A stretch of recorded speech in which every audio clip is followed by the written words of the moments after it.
مسلمان تو یہاں پہ بہت سارے نظر آ رہے ہیں مجھے جو 2 منٹ کے لیے ادھر نہیں آئے، یعنی بے حسی کا یہ عالم ہے کہ 2 منٹ کے لیے چائے کا کپ کسی نے نہیں چھوڑا۔ کہ آج وقت ہے آپ کھڑے ہو جائیے اپنے لیے، اپنی قوم کے لیے اور اپنی آنے والی نسلوں کے لیے۔ ٹاپ لیڈنگ اردو اسلام آباد سے میں ہوں آپ کا ہوسٹ جواد ظہیر عباسی۔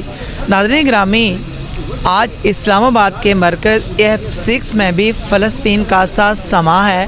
خوبصورت پھولوں کی پتیاں سجا کر اس کے اندر چراغ جلائے گئے ہیں اور اس کے اندر کچھ پمفلیٹ آپ کو نظر آ رہے ہیں جن کے اوپر لکھا ہوا ہے کہ غزہ کے شہید صحافیوں کو سلام۔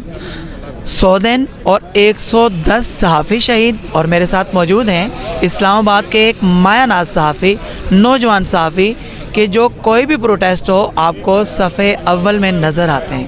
آئیے ہم ان سے بات کرتے ہیں۔ السلام علیکم۔ وعلیکم السلام جی، کیسے ہیں آپ؟ الحمدللہ الحمدللہ۔ اچھا رضی بھائی، میں نے دیکھا کہ ہر موقع پر کوئی بھی پروٹیسٹ ہو، بھلے وہ عمران ریاض خان کے حوالے سے ہو یا پھر کسی اور صحافی کے حوالے سے ہو، تو آپ پہلی صف میں نظر آتے ہیں۔ آج جب بات تھی 100 دن مکمل ہوئے اسرائیل کے حوالے سے، یعنی کہ فلسطین کے حوالے سے، تو آج آپ نے F6 میں پھولوں کی پتیاں بھی سجائی اور چراغ بھی جلائے، تو مجھے یہ بتائیے کہ اس کی ضرورت کیوں پیش آ گئی آپ کو؟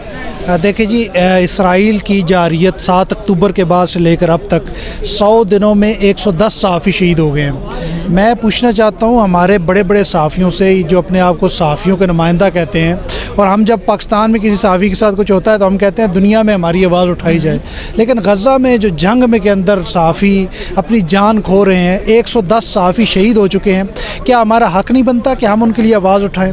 مشکل ترین حالات کے اندر اسرائیل ان کو مار اس لیے رہا ہے کہ وہ اسپتالوں کو دکھاتے ہیں جس طرح اسپتالوں کے اندر بمباری ہو رہی ہے۔ انہوں نے دنیا کو دکھایا کہ 10,000 بچے شہید ہو چکے ہیں، انہوں نے دنیا کو دکھایا کہ 5,000 سے زائد خواتین کو شہید کیا گیا، انہوں نے دنیا کو دکھایا کہ غزہ میں رہائشی عمارتوں کو مسمار کیا گیا، پوری بستیاں زمین بوس کر دی گئیں، ان صحافیوں کو شہید کیا گیا ہے۔ 110 صحافی جان کی بازی ہار چکے، یعنی ہر دن ایک صحافی شہید ہو رہا ہے، لیکن اس کے باوجود وہاں پہ صحافی اپنی ذمہ داریاں سر انجام دے رہے ہیں۔ میرے خیال میں کسی بھی عالمی جنگ میں اب تک یہ صحافیوں کی تعداد سب سے بڑی ہے شہادت کی، کہ سب سے زیادہ صحافیوں نے قربانیاں دے کر یہ ثابت کیا ہے کہ ایک تو وہ اپنے فرائض کے ساتھ کھڑے ہیں، مشکل ترین حالات میں دنیا کو خبر دے رہے ہیں، دوسرا وہ جان کی بازی لگا چکے ہیں، وہاں پہ جان کی بازی لگا کر دنیا کو حقائق دکھا رہے ہیں، سچ دکھا رہے ہیں۔ تو ہم پاکستان میں موجود اور دنیا بھر میں موجود صحافیوں کو چاہیے کہ ان کے لیے آواز اٹھائیں اور دنیا کے اداروں کو متنبہ کریں کہ صحافی کی جو جان کا تحفظ جو ہے وہ کسی بھی جنگ میں بہت زیادہ ضروری ہوتا ہے، تو صحافی کے لیے آواز اٹھانی چاہیے۔ ہم نے بھی اپنے حصے کے دیپ چلائے ہیں، آواز اٹھائی اور ان کے شہیدوں کو ہم سلام پیش کرتے ہیں جو اس مشکل ترین وقت کے اندر غزہ کے مظلوموں کی آواز بنے ہوئے ہیں۔ بہت شکریہ رضی بھائی۔ مجھے یہ بتائیے گا، جب واقعہ کربلا ہوا اس وقت میں بھی نہیں تھا، آپ بھی نہیں تھے، ہم سب نہیں تھے، لیکن ہم یہ سوال کرتے ہیں کہ جب یہ واقعہ ہوا تو اس وقت کے مسلمان، اس وقت کی امت مسلمہ کہاں تھی؟ تو مجھے یہ بتائیے گا کہ جب آنے والی نسلیں یہ کہیں گی کہ جب فلسطین کا واقعہ ہوا تو امت مسلمہ کہاں تھی، تو آپ کا کیا خیال ہے کہ اس وقت کے لوگ کیا جواب دیں گے؟ دیکھیں جی، سیریا میں قتل عام ہوتا رہا، امت مسلمہ کہاں تھی؟ یمن میں 80,000 بچے شہید کر دیے، امت مسلمہ کہاں تھی؟ عراق میں قتل عام ہوا، امت مسلمہ کہاں تھی؟ افغانستان پہ ملک نے چڑھائی کر دی، امت مسلمہ کہاں تھی؟ امت تو ہم ہیں نہیں نا، ملت ہم ہیں ہی نہیں، ہم ایک جھنڈ ہیں، ہم ایک ہجوم ہیں، اور ہمارا مسئلہ یہ ہے کہ ہم بحیثیت امت خود کو منوا ہی نہیں سکے، اور اب وہ وقت سامنے آ چکا ہے کہ جب امت نے اگر اپنا وجود زندہ رکھنا ہے تو ایک ہونا پڑے گا۔ کل ہم سے سوال ہوگا، قیامت کے روز بھی سوال ہوگا، رسول اللہ ہم سے سوال کریں گے کہ غزہ کے معصوم بچوں کے ہاتھ ہوں گے، ہمارے گریبان ہوں گے، اس لیے ہم سب کو بھرپور آواز اٹھانے کی ضرورت ہے۔ بہت شکریہ۔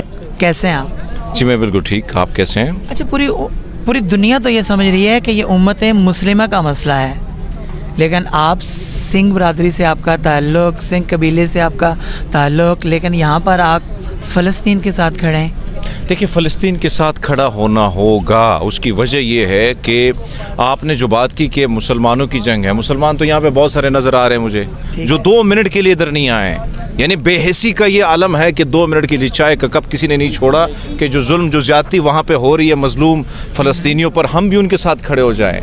تو آپ یہ والا دھرنا، یہ والی ساری چیز اگر کہیں ادھر ہوتی، اگر میں کھڑا ہوتا ادھر جا کے کسی चौराहे में किसी चौक में अमेरिका के किसी, चलो आपका जो दुश्मन मुल्क है जिसे आप दुश्मन मुल्क कहते हैं भारत, वहाँ पे खड़े होते तो यकीन माने वो गैर मुस्लिम भी आके खड़े हो जाते कि यार जुल्म हो रहा है, ज्यादती हो रही ऐसे है। ही। इस वक्त 5 लाख लोग अमेरिका में निकले हैं कल जो बाइडन के खिलाफ, तिल एबिब में यहूदी निकले हैं अपने वज़ीर आज़म के खिलाफ।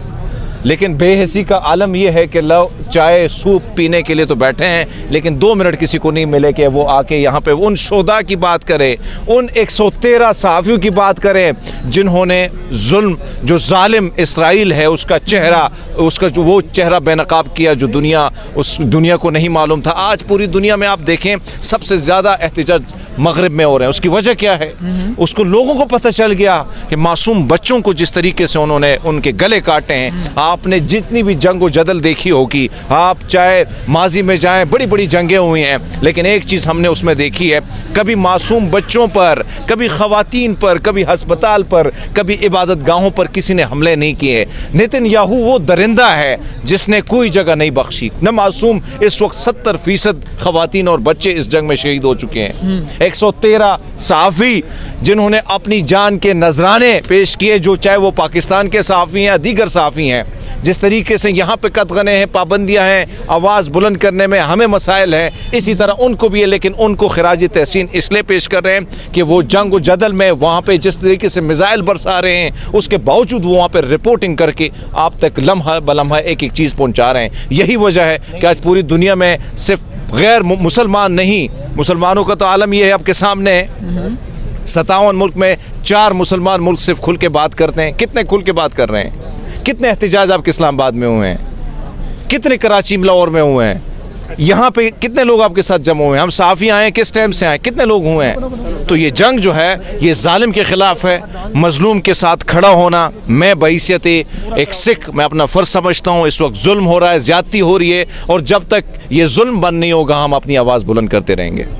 अच्छा, बड़े दबंग स्टाइल से हरमीत सिंह आप खड़े होते हैं और बात भी करते हैं। आप नहीं समझते हैं कि जिस रियासत के अंदर आप खड़े होके दबंग स्टाइल से बात कर रहे हैं, इस रियासत के अंदर बहुत ज़्यादा आवाज़ उठाने वाले की आवाज़ को दबा नहीं बल्कि आवाज़ को ख़त्म कर दिया जाता है, तो आपको डर नहीं लगता? देखिए जी, जब इस फील्ड में आना था तो सोचा ही था, क्योंकि आपको पता है कि दुनिया का ख़तरनाक तरीन मुल्क है इस वक्त सहाफ़ियों के लिए हमारा ये मुल्क, अनफॉर्चुनेटली। ठीक है। और मैं फिर एक ऐसी कम्युनिटी से ताल्लुक़ रखता हूँ कि जो जहाँ करोड़ों में एक सरदार आपको नज़र आए तो वो नज़र आ जाता है कि सरदार साहब खड़े हैं। ठीक है। लेकिन अगर डर गए, सहम गए, खौफज़दा हो गए तो फिर कौन ये काम करेगा? ज़िम्मेदारी तो उठानी होगी, आपने हक़ और सच की बात तो करनी होगी। तो अगर मैं खौफज़दा होता, मुझे अगर डर होता, मुझे अगर ये खौफ होता कोई मुझे मार देंगे, तो फिर मैं इस फील्ड में ना आता। लेकिन बात करना मैं अपना फ़र्ज़ समझता हूँ, जालिम के ख़िलाफ़ कलम उठाना मैं अपना फ़र्ज़ समझता हूँ, आवाज़ बुलंद करना मैं अपना फ़र्ज़ समझता हूँ। तो मैं तो जब तक मेरी एक एक सांस है मैं तब तक रहूँगा, इसी तरह बोलूँगा। अगर किसी ने ज़मीन तंग करनी है तो वो उसकी सोच हो सकती है। मेरे लिए तो ये मेरी ज़मीन है, मेरा मुल्क है, मेरी सरज़मीन है, मेरी मट्टी है, तो मैं तो जब तक जो भी जालिम होगा उसके ख़िलाफ़ बोलूँगा। अच्छा, कोई भी एहतजाज हो, उस एहतजाज के अंदर एक मैसेज रिकॉर्ड करवाया जाता है। आप आज के इस एहतजाज में क्या मैसेज रिकॉर्ड करवा रहे हैं? मैं सिर्फ यही कहूँगा, जितने भी ख़ासतर आपके जो मुसलमान ममालिक हैं ना, उनसे कहूँगा मुत्तहिद हो जाएँ। ये बेहसी इससे निकलना होगा, एक कौम बन के खड़ा होना होगा। आज जुल्म वहाँ पे हो रहा है, ज़्यादती वहाँ पे हो रही है, कल यहाँ पे भी हो सकती है। 76 साल से वो लाशें उठा रहे हैं, वो तो आदी हो चुके हैं, आपको फिर बड़ा मुश्किल होगा। तो इस बेहसी से निकले, इस ख्वाब गफलत से निकलें, कम से कम आवाज़ तो बुलंद कर सकते हैं, आवाज़ बुलंद करें। इस वक्त जालिम के ख़िलाफ़ थोड़ा बहुत तो बोल सकते हैं, बोलें। मजलूम के साथ खड़े होने का वक्त आया। आपसे फ़लस्तीनी क्या मांगते हैं? कुछ मांगा है आप लोगों से? नहीं मांगा है, सिर्फ ये कहते हैं हमारे लिए आवाज़ बुलंद करो। क्या मांगा है? किसी ने कुछ दिया उनको? अपनी लड़ाई खुद लड़ रहे हैं। तो उनसे सीखो कि किन मुश्किल हालात में वो लड़ रहे हैं। यही कुछ कहूँगा कि जब तक आप मुत्तहिद नहीं होंगे, इसी तरह टोटे टोटे कर करके आपके सारे टोटे करके कर दिए जाएंगे, फिर आप तमाशा देखोगे। अच्छा हरमीत सिंह, चूँकि आप एक जर्नलिस्ट हो, मुझे आप ये बताओ कि आने वाले वक्तों में जब तारीख़ लिखी जाएगी आज के इस वाक़े की जो फ़लस्तीन में हुआ है, जो हो रहा है, तो मुझे ये बताइएगा कि उस वक्त के लोगों को क्या बताया जाएगा कि लोग कहाँ थे, इंसानियत कहाँ थी?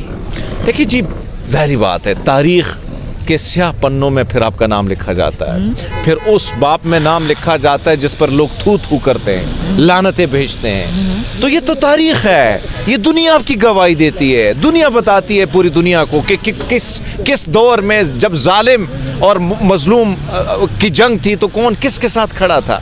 तो हक और सच की जो जंग होती है, हक और झूठ की जो जंग होती है, जब आप झूठ के साथ खड़े होते हैं तारीख़ में आपका नाम मसख हो जाता है, आप पर लोग थू थू करते हैं। जब इस मुश्किल दौर में, इस कठिन दौर में जब आप मजलूम के साथ खड़े होते हैं, लोग तब तक भी आपको याद रखते हैं और आपका नाम अमर हो जाता है।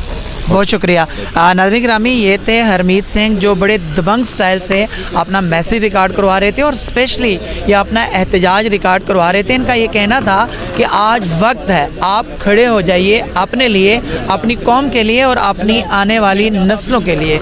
अगर आज आप रुक गए, आज आप झुक गए, तो यकीन कीजिए कि आपके लिए और आपके आने वाली नस्लों के लिए कोई भी आवाज़ उठाने वाला नहीं होगा और आपका नाम स्याह बाब के अंदर स्याही, ऐसी स्याही से लिखा जाएगा कि जो स्याह रंग की होगी, जो नज़र भी नहीं आएगी। आपका क्या कहना है इस हवाले से, मुझे ज़रूर कमेंट में बताइएगा।